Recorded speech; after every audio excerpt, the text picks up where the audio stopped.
In this short video, I'm going to talk to you guys about why you should build your credit, and then I'm going to talk to you about how you can build it so that you may better yourself.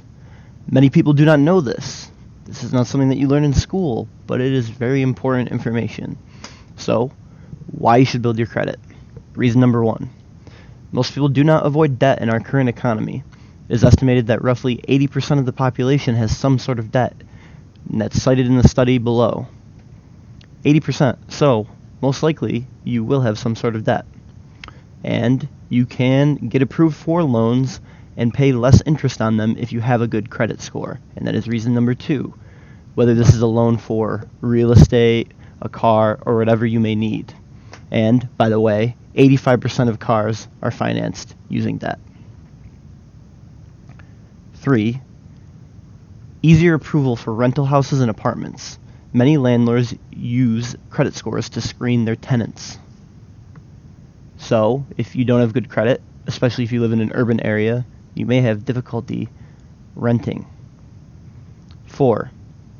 You get better car insurance rates overall.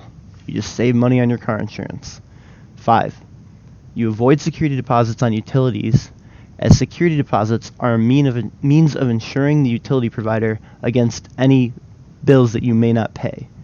So, if you have better credit, they're going to assume that you're going to pay those bills, so then you don't need to pay that security deposit. How to build your credit. First, run your credit report. It's free. Do not pay for it.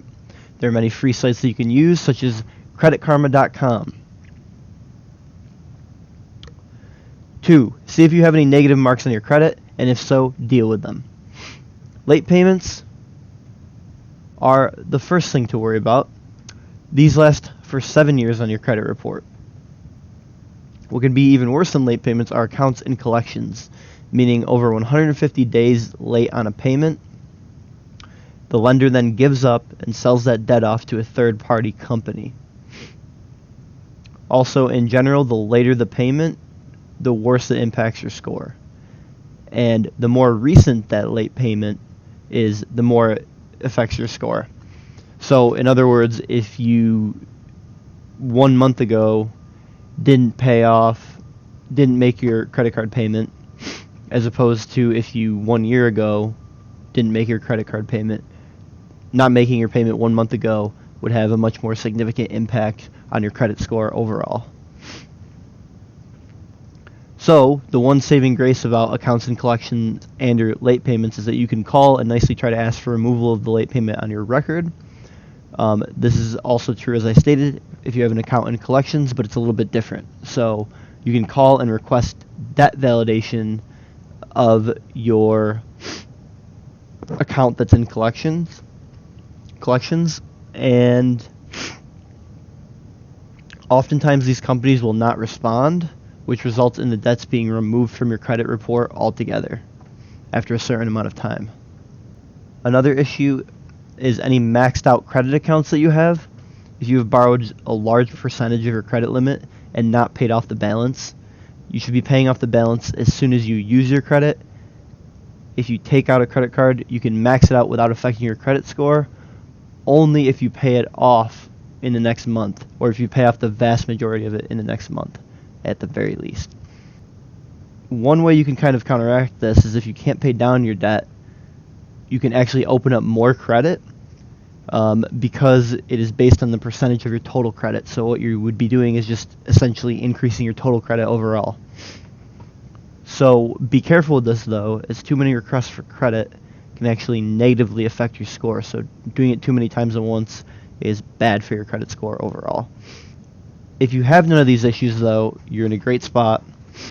If you don't have any credit cards, it's time to open them so that you may build your credit. Ideally, as I stated, you want to set up your credit card to be paid in full monthly so that you never keep a balance on any of your cards. A high utilization rate, aka using too much of your available credit, will go down very quickly after you pay your balance down, fortunately. So, if you have no credit history, I recommend getting a secured credit card or using a cosigner to open up a credit card. A secured credit card is basically taking $200 to $300 as collateral given to prove yourself.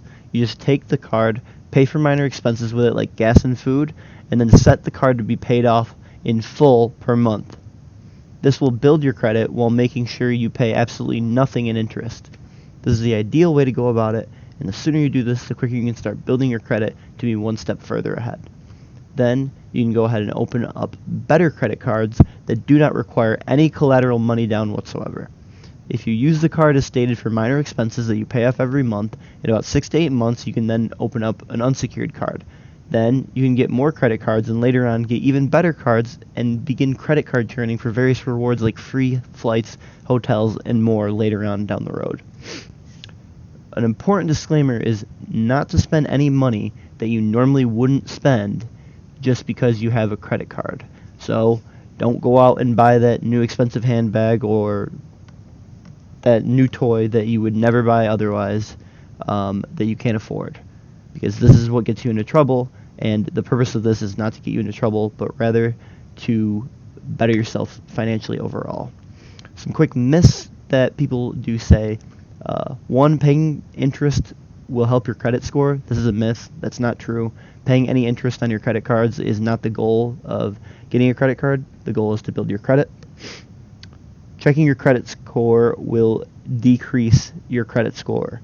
Checking your credit score does not decrease your credit score at all whatsoever. Myth. 3, having too many cards is bad for your credit. Actually, having more credit cards is ideal. Again, too many credit requests in a short period of time is what can lower your score, not having too many cards. The last point I want to make is that you'll want to pay your bills on time to help build your credit. Not just credit card bills or any loans you may have, such as auto loans or student loans, but also your rent, utilities, your phone bill, and so on. Just take the time to do this ASAP if you haven't already, and start building your credit or improving your credit so that you can improve your overall financial well-being. That is all. I hope this video helped you so much. Please like, comment, and subscribe so that I can continue to make content that is evidence-based and that helps your life. In the description is the overall script of the video as well as the references that I have cited. Thank you.